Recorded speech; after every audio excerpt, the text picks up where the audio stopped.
Hey kids, we got some Toy Story books. You want to read some? Because I want to read some. First, we got the Wild Wild West. Got Woody, the cowboy, and Buzz, the spaceman. Let's open the book, shall we? From up on a mesa, Sheriff Woody watched the train speed by, carrying orphans from the town. Kablam! Oh no, an explosion in the train car! And there on the roof with bags of stolen money was One-Eyed Bart. Woody, muttered Woody. Oh, there's One-Eyed Bart, the villain. He's bad guy. Woody bounded down from the rocky slope toward the speeding train. With a final leap, he landed right in the front of the bandit. You got a date with justice, One-Eyed Bandit, Bart. Oh, the sheriff announced. But had Woody spoken too soon? Yeah! One-Eyed Betty popped up and pushed Woody off the train. Oh no, but who should appear out of the dust but Bullseye and Jessie? They galloped and caught Woody. Give it up, Bart, cried Woody. You've reached the end of the line. The one-eyed villain just laughed and set off dynamite, blowing up the bridge over the canyon ahead. Oh no, the orphans! As Bart sped off with Betty in a getaway car, he called out. It's me or the kitties, Sheriff. Take your pick. I've got to say, the punctuation in this book and everything is kind of bad, but let's just continue. Look at that. Look at that page. Woody knew what he had to do. Save the orphans first and then catch the bandits. Run like the wind, Bullseye, he cried. While his trusty horse galloped alongside the train, Woody jumped off his back and onto a train car. Hurry, Woody, cried Jessie. The train was quickly approaching the canyon. Woody managed to find the brake lever, but it was too late. No, cried Jessie as the train plunged down, down, down into the canyon. Was this the end of Woody? Oh, no. I'm glad I could catch the train, called a cheery voice. It was Buzz Lightyear. With the super strength, he carried the train safely across the canyon. Cried Woody. Oh, I skipped the line. Now let's catch some criminals, cried Woody. To infinity and beyond, cried Buzz, aiming his laser at Bart's car. Reach for the sky, Woody ordered. Ha! Sneered One-Eyed Bart. I brought my attack dog with a built-in force field. A big dog bounded in, encircling the bandits. Well, I brought my dinosaur who eats force field dogs, Woody said, as a huge T-Rex burst out of the ground. Just then, a spaceship appeared overhead. It was Dr. Evil Porkchop. His death by monkeys button sent an army of monkeys down atop the heroes. Am I reading this wrong? To trap the heroes. Buzz, shoot your laser at my badge, said Woody.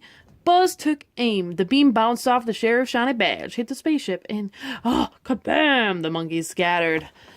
Good work, Sheriff, Woody cried after his team rounded up the bad guys. Now, let's find a prison for these bandits and homes for the orphans. What a day for saving in the Old West. Wow, they saved it. Let's move on. Toy Story. A Roaring Adventure. I think I'm going to move over for this one. Oh, I'm just going to move out of the camera. Okay, this is kind of a long one. Here we go. Ready? Should I hold it? Bonnie's Toys were putting on a play about dinosaurs. Mr. Pricklepants was the director. Buzz and Woody were building the set. Trixie was in charge of costumes. Rex was auditioning for the part of the King of the Jungle, the biggest and strongest dinosaur. Give me your loudest roar, Pricklepants told Rex. All right, let's turn the page. Rex took a deep breath and let out his biggest roar. It was barely more than a squeak. Mr. Pricklepants shook his head. Sorry, Rex, he said, but you've got to believe it to be it. Don't worry, Woody told Rex. I'm sure there's another job for you. But Rex wasn't listening. I'm the only dinosaur who can't roar, he cried. He trudged off to Bonnie's closet and fell fast asleep. Aw, turn the page. Rex soon began to dream that he was in a jungle filled with thick vines, dark leaves, and a giant smoking volcano. He could hear dinosaurs roaring in the distance. Suddenly, a giant bird swooped down. Rex turned to run and stepped right into a trap. It quickly pulled him up into the air. "Help!" he cried. Let's turn the page. A tribe of cave aliens came running. "I'm a friend," yelled Rex. "Sorry," said Mr. Picklepants, the leader of the cave aliens. "We're trying to capture the king of the jungle. He's a big, mean dinosaur who won't leave us alone." Just then, the bird swooped down again. It was Buzz on a giant glider. Woody swung down from a nearby tree. They wanted to capture the king of the jungle, too. "Will you help us?" Buzz asked Rex. Let's turn the page. "Roar. I bet your roar could scare the king of the jungle away," said Trixie. "Let's hear it." Rex looked around nervously. Took a deep breath. A huge roar rumbled through the jungle. "See, I told you," said Trixie. "That wasn't me," cried Rex. An enormous T-Rex burst through the trees. "The king of the jungle!" Or wait, "The king of the jungle!" cried the cave aliens. "Roar, Rex," said Trixie. "Scare him away!" Rex tried to roar, but all that came out was a measly squeak. The dinosaur man laughed and laughed.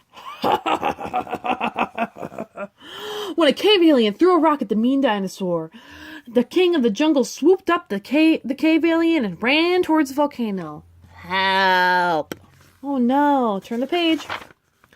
"Not so fast, you big lizard," shouted Buzz. He swooped down on his jungle glider, but the king of the jungle swatted him away. Woody tried to lasso the dinosaur, but the king of the jungle broke through the ropes and kept running. Buzz and Woody raced after the mean dinosaur. Rex and the rest of their friends followed close behind. "Oh no, he's gonna eat the alien or something." Near the volcano, Mr. Pricklepants told everyone what to do. "Buzz, use your laser. Woody, use your lasso." And then he turned to Rex. "You have to use your roar." "But my roar isn't big enough," said Rex. "Not yet," said Mr. Pricklepants, "but you can make it so. You've got to believe it to be it." He placed a muddy paw on Rex's cheek and gave him the mark of bravery. Oh, look at the little paw mark. That's cute on the dinosaur. On top of the volcano, Buzz tried to lure the giant dinosaur close to the edge. Suddenly, the king of the jungle dangled the alien over the volcano's fiery opening. Rex had to do something! Oh no, the alien is in trouble! Let's turn the page and see what finds out. Or find out what happens. "Leave my friends alone!" cried Rex. Then he took a deep breath and began to roar. He let roar after roar, each one louder and stronger than the one before it. He grew bigger and bigger with every roar. Roar! Roar! Roar! Turn the page. Soon Rex was towering over the king of the jungle. Rex let out his biggest, baddest roar yet. It echoed through the jungle. It shook the trees. It rattled the ground. And it frightened the king of the jungle. "Now!" called Woody. He threw his rope across the volcano's fiery opening and caused the dinosaur to trip. Buzz quickly swooped in and grabbed the alien from the dinosaur's claws. Then Rex let out one last roar, and the king of the jungle fell in the volcano. Roar! Rex began to clap and cheer. Our hero, called the cave aliens. "Hooray for the new king of the jungle," calls these voices. "Hooray for the king of the jungle," said Mr. Pricklepants. Rex let out a roar of excitement, causing his friends to cheer even louder. He roared and roared. Roar, roar, roar. Turn the page. Until he woke up, surrounded by all his friends. The jungle had been a dream, and Rex had been roaring in his sleep. "That was the best roar I've ever heard," said Mr. Pricklepants. "The roll is yours." Rex might not have been in the jungle anymore, but he sure felt like a king. Yay! Well, those are some really great Toy Story books. Thanks for reading with me.